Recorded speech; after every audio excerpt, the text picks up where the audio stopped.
पिछले एपिसोड में हमने आपको पुलित्स्य और विशर्वा की कहानी बताई। अब आप सोच रहे होंगे कि हम आपको पुलित्स्य, विशर्वा और कुबेर के बारे में क्यों बता रहे हैं। दरअसल कुबेर के पिता विशर्वा ही दशानन रावण के भी पिता थे।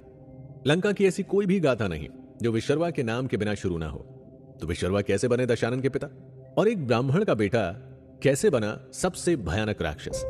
यहीं से शुरू होती है दशानन रावण की जन्म कथा। सुनिए, देवताओं और राक्षसों की लड़ाई बार बार होती रही।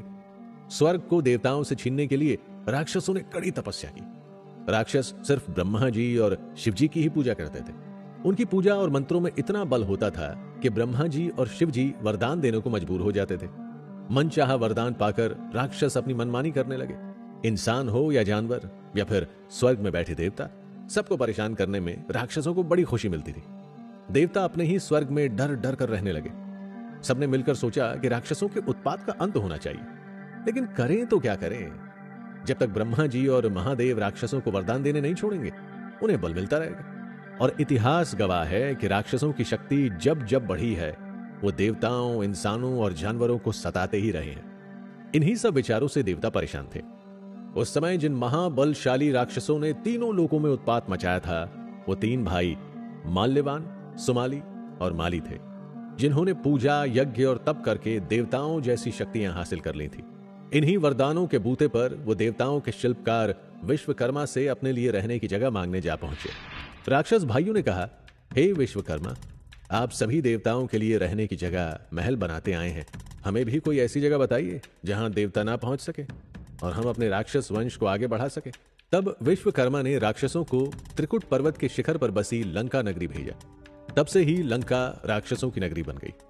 लंका जाकर राक्षसों ने और तप किए और अपनी शक्ति कई गुना बढ़ा ली। फिर सबसे पहले राक्षसों ने स्वर्ग पर हमला किया और उसे अपने कब्जे में ले लिया। देवता हार गए और डरे सहमे देवता भोलेनाथ से रक्षा मांगने कैलाश जा पहुंचे। देवताओं ने शिवजी से कहा, हे महादेव, राक्षसों का अत्याचार अपने चरम पर पहुंच चुका है। उन्होंने हमसे हमारा स्वर्ग भी छीन लिया। कृपा करके हमारी रक्षा करें। तब भोलेनाथ ने कहा, हे देवताओं, मैं उन राक्षसों को किसी भी तरह से नुकसान नहीं पहुंचा सकता, क्योंकि उन्हें मुझसे ही वरदान मिला हुआ है। लेकिन आपको एक उपाय बताता हूं। अब अगर कोई आपको राक्षसों से मुक्ति दिला सकता है तो वो सिर्फ श्री हरि विष्णु ही है। आप सब तो जानते ही हैं, समुद्र मंथन के समय जब श्री हरि ने सुंदरी रूप लेकर राक्षसों से धोखे से अमृत ले लिया, तभी से राक्षस उन्हें अपना दुश्मन मानते हैं। महादेव की यह बात सुनकर देवता खुश हो गए और उसी समय श्री हरि विष्णु से मदद मांगने जा पहुंचे। देवता एक सुर में बोले, हे मधुसूदन, अब केवल आप ही हमारी रक्षा कर सकते हैं। ब्रह्मदेव के वरदान से राक्षस बहुत शक्तिशाली हो चुके हैं।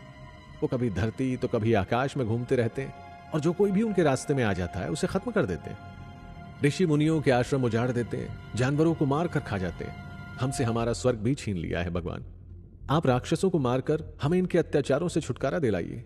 अब सिर्फ आप ही हमें बचा सकते हैं। इसके जवाब में भगवान विष्णु कहते हैं कि मैं इन सभी राक्षसों और उनके कुलवंश के बारे में सब कुछ जानता हूं। उन्हें जो भी वरदान मिले हैं उनके बारे में भी जानता हूं। इन राक्षसों के पास ऐसी कोई शक्ति नहीं जिसका जवाब मेरे पास ना हो। इस ब्रह्मांड की सभी शक्तियों का केंद्र मैं ही हूं। इसीलिए आप सभी आराम से लौट जाइए और चिंता छोड़ दीजिए। मैं इन राक्षसों से जल्दी ही आपको छुटकारा दिला दूंगा। स्वर्ग फिर से आपका हो जाएगा। ये सुनकर देवताओं ने चैन की सांस ली और मुस्कुराते हुए वहां से चले गए। क्या इन तीनों राक्षसों का रावण से कोई रिश्ता था?